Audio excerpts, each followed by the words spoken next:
cocktail sessions, educational and inspirational talks from experienced startup founders, entrepreneurs, and thought leaders.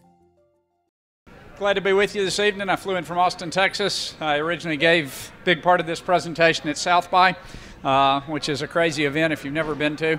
It started because the Austin community, everyone in Texas goes on spring break at the same time, and they were trying to figure out a way to fill up the bars. So they started South by, and now they've figured out a way to fill up all of Austin. We're about to close it off and put a fence around Austin, not let anybody else come. So anyway, what I'm going to talk about tonight is a pretty simple concept. So how any salespeople in the audience? Okay, a few been in a sales career. Any marketing people? Marketing? Okay, we have a few marketing people. When I say salesperson, you know what a salesperson does. They go out and sell things, right? Marketing person, they go out and market things. Any CFO, any accounting types in the room, or we don't let those people? Oh, we let those people drink. That's good. Didn't know that. That DC's a little different. People know what the accounting people do, and then I say, okay, CEO. Now tell me, what does the CEO do? And people get this blank look on their face, right? And so that's what we're going to talk about tonight. What does the CEO do? I started my career in the United States. Started my career in the United States Navy, teaching at a place called Naval Nuclear Power School, where they train the submariners and surface warfare folks who operate nuclear reactors. And while I was there, I had another engineering buddy of mine who was big on airplane design. And one day he comes to me and he says, "Hey, Joel, there's this famous airplane designer who wrote this great book on airplane design that's coming to the base to give a presentation. Don't you want to go hear him?" And I really didn't want to go hear him, but I didn't have anything better to do, so I said, "Sure, I'll go with you." So we go to the presentation. The guy gives this hour-long presentation on airplane design. My buddy's so excited to go up and meet him after the presentation. He goes up and he says, "Well, how did you get to be such an expert on airplane design?" And the guy says, "Well, I wrote a book." And my friend doesn't quite get the joke, and so he asks him again, "No, how'd you get to be such an expert?" And the guy says, "No, you didn't hear me. I wrote a book." He said, "I was an engineer at Lockheed Martin, and I collected a bunch of data, published a book, and everybody thought I was an expert. So I'm officially an expert because I have a book. It's on Amazon." Okay. Now, I actually did a few things. Most notably founded a company called NetQOS with my wife, who's a 4.0 PhD in electrical engineering, was the brains of the operation. I got to run whatever else she let me. We had a pretty good run with that, about 9 years, took it from zero to about $60 million in revenue before we sold it to the company formerly known as Computer Associates, now CA Technology.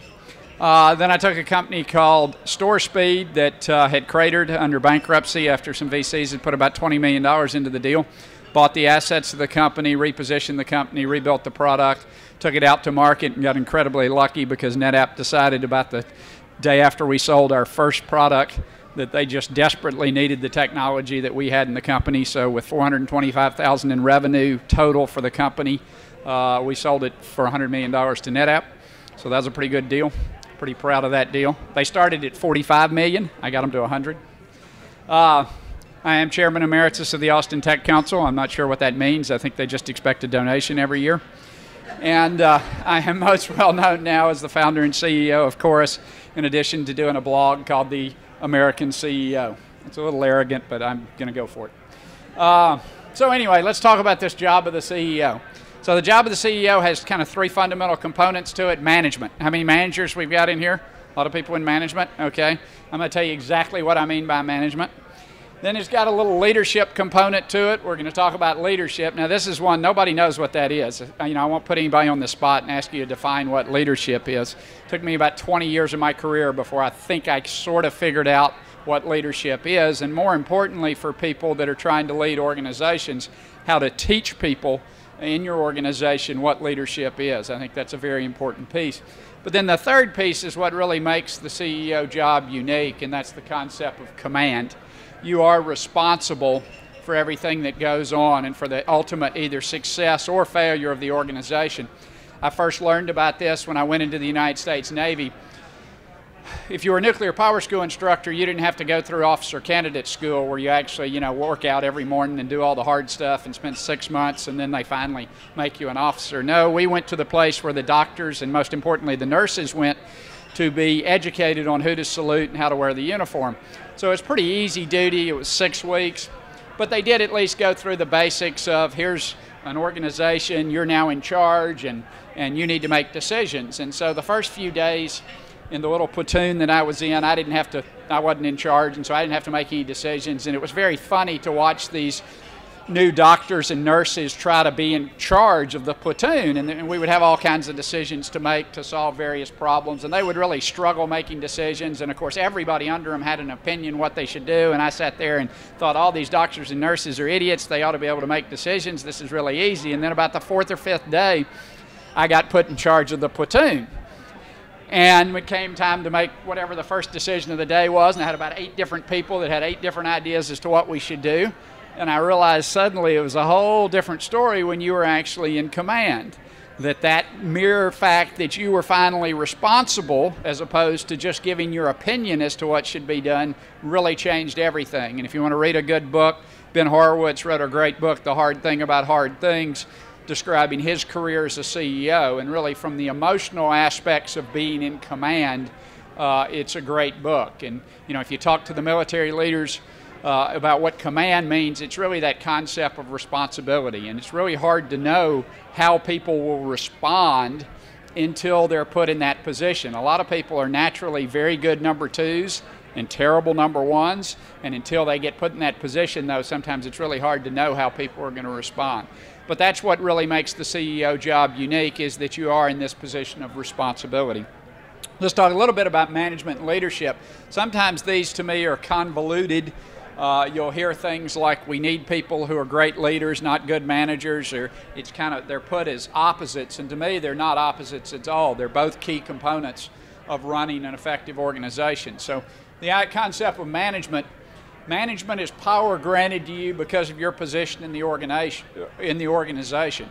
So anytime you're given a position in the organization where you're allowed to make a certain set of decisions, okay, you're doing management. So management is really making decisions about things you can control, things like who you hire, how much you pay them, what title you give them. These are all management decisions. Management is critically important in a startup or any organization. If you hire the wrong people, if you put them in the wrong roles, no different than a football team, right? If you don't have the right talent, I don't care how good a coach you are, you're not going to win.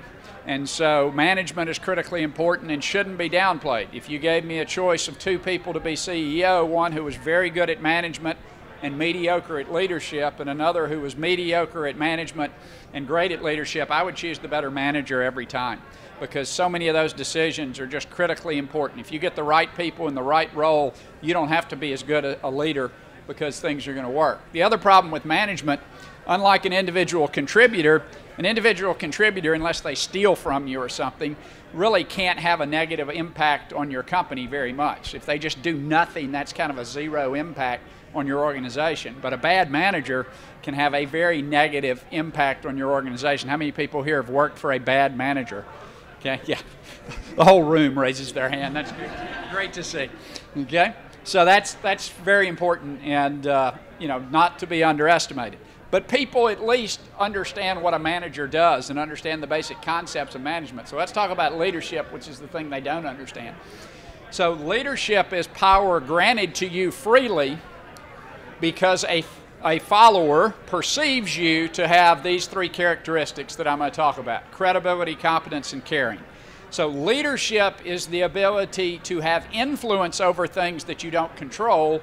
Management is about making decisions, at least you control, about things you are empowered to make the decision about. Leadership is influencing people. So things like how hard people want to work, how engaged they are, how excited they are about your vision, these are all leadership tactics. You can devise a strategy, that's a management exercise. Getting people excited about your strategy is a leadership exercise. So fundamentally complementary skills, and both are needed in a great CEO.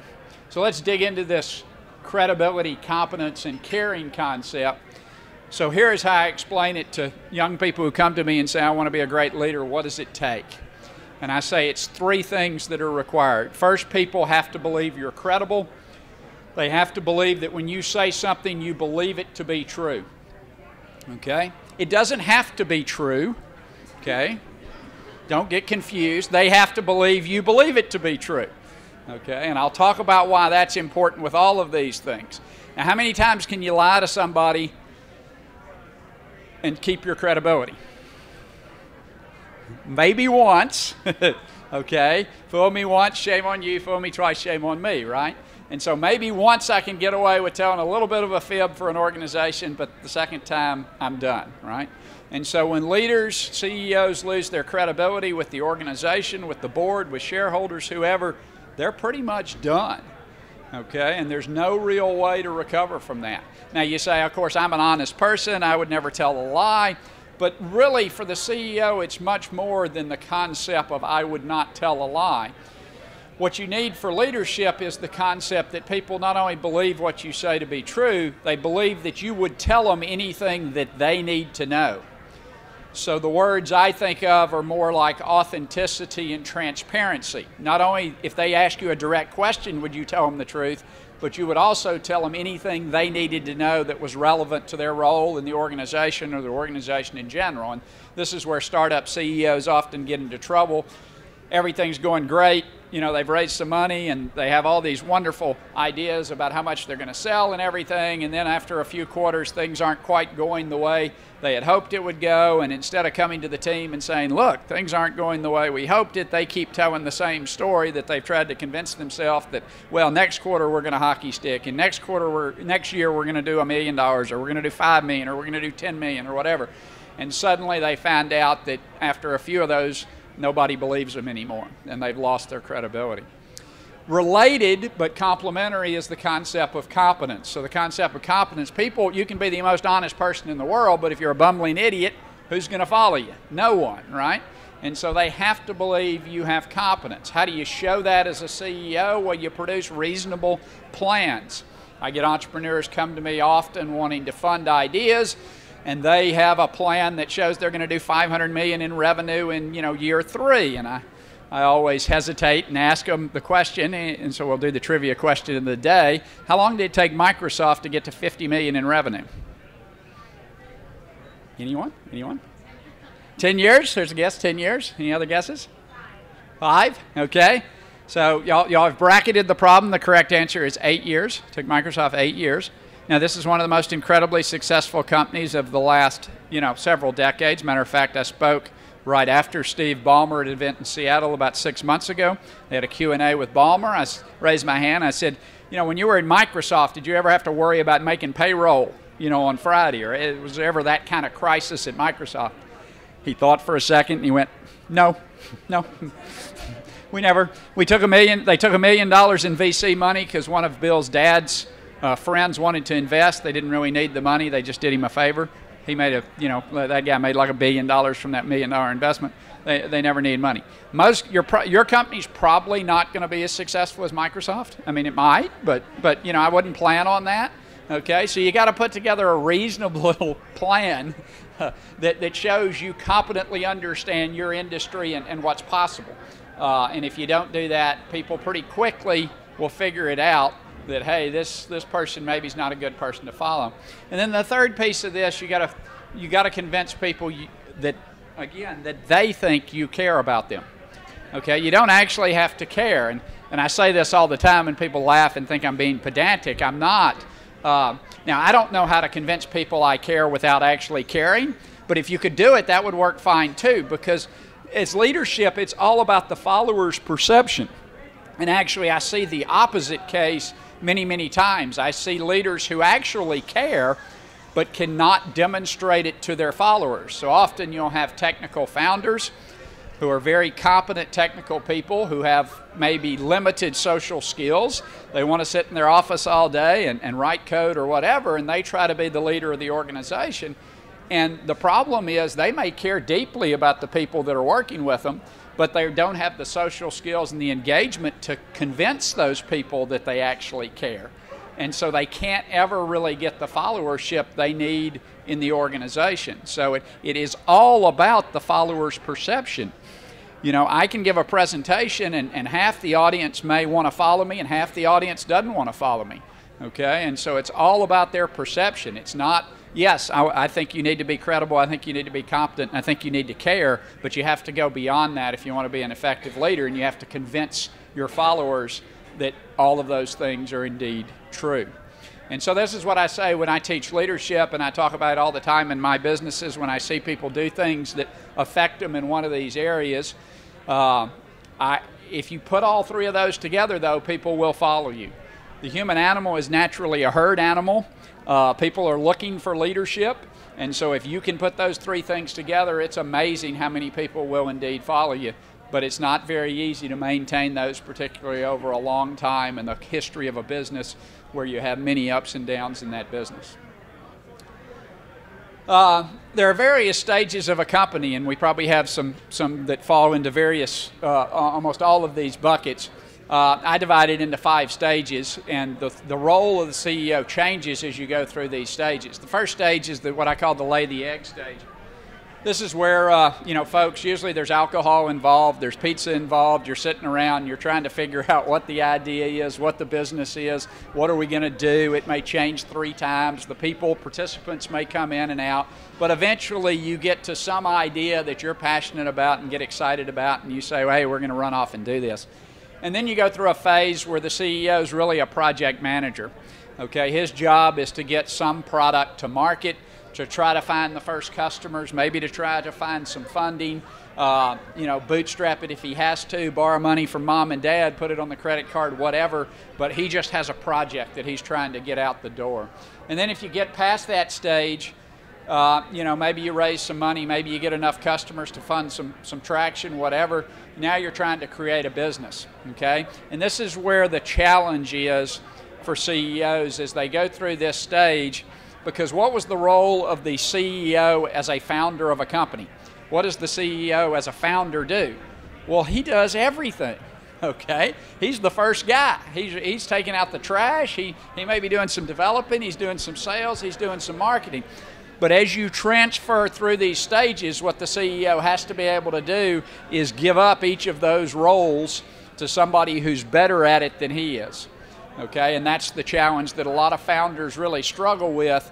They have trouble handing off the hat, and at some point they just fail to hand off the hat, and wherever they fail to hand off the hat, that's where the growth of the organization typically plateaus out until either there's a change or the leader becomes aware. And then eventually, if you get lucky, you can scale a company. I built NetQoS. We had 31 consecutive quarters of double-digit year-over-year growth. That was a pretty fun ride until Lehman decided to collapse. And then we didn't have the 32nd quarter of growth. But anyway. And then if you get really lucky, you get at some point to deliver a return to shareholders, and you get to the stage where that either means a public offering, a sale of the company, cash back, whatever it is in particular case. And the role changes and matures, but as you get to these last 3 stages, there are really 5 things I've identified that you have to do, okay? Now, during these first few stages, again, the CEO may be doing everything, okay? But there are 5 things I've identified that only the CEO can do. So that's what we're going to talk about. What are the 5 kind of core responsibilities? What does the CEO have to do first before he does anything else? So the first one here, own the vision. This is all about the plan, the strategy, the mission, the vision, the values of the company. What are we going to do, and how are we going to do it? Okay, CEO has to own that. He doesn't have to create it, but he has to own it. Secondly, he has to provide the proper resources to the organization. Usually you think in terms of people and capital, but there are other things. Outside expertise is often something only the CEO can kind of bring into the organization. Third thing he's got to do is build the culture. The CEO is mom and dad, okay? He sets the tone. And whatever he allows and whatever he rewards, that will be the culture. Every organization has a culture. Some are positive cultures, some are negative cultures, some are planned cultures. I've even seen companies that have multiple different independent cultures. That can get really bad in big companies where you have that. But there will be a culture, but a good CEO will plan and build a culture specifically related to them. You can't separate the culture, to me, certainly from a founder CEO. You can't create a culture of what you want to be. You have to create a culture of what you are. And then you have to make good decisions. I can tell more about an organization by going in and watching their decision-making process for a day than you can anything else. How fast decisions get made, who makes the decisions in the organization, are they being made at the right level, or is everything going to the CEO? How long does it take? Does the CEO make decisions in a timely manner, or does everybody sit around twiddling their thumbs waiting for the CEO to make a decision? That's a key piece. And then if you do these 4 things together, then you can actually talk about delivering performance, which is the ultimate goal. But the line I talk about every time, if you're the head football coach of the New England Patriots, you don't go into the locker room and tell the right guard, hey guy, go win. Well, I mean, the right guard would look at you and go, Coach, I block people. I mean, I don't understand this concept win, right? I always pick the winners. And so, that's the role of the CEO and the management team, is to break down what winning means from the top of the organization down to the right guard so he knows who to go block. And that's kind of the key role of management in an organization. So if you do all these things together, I like the line, the really good CEOs I've known have looked like they were not very busy, because by doing these things right, the less they have to do every day and the more they can accomplish with their organization. So when you see a CEO who's running around like a chicken with their head cut off, they've always got something to do, they're always talking on the phone, they're not doing the CEO job very well, okay? Now, if you're early stage, if you're 5 people in a garage, you're going to be doing that because you're not really a CEO yet. You're the CEO and the VP of sales and the VP of marketing. But when you get to 50 people or 100 people, and if you're still running around like that, you're not doing a very good job being the CEO.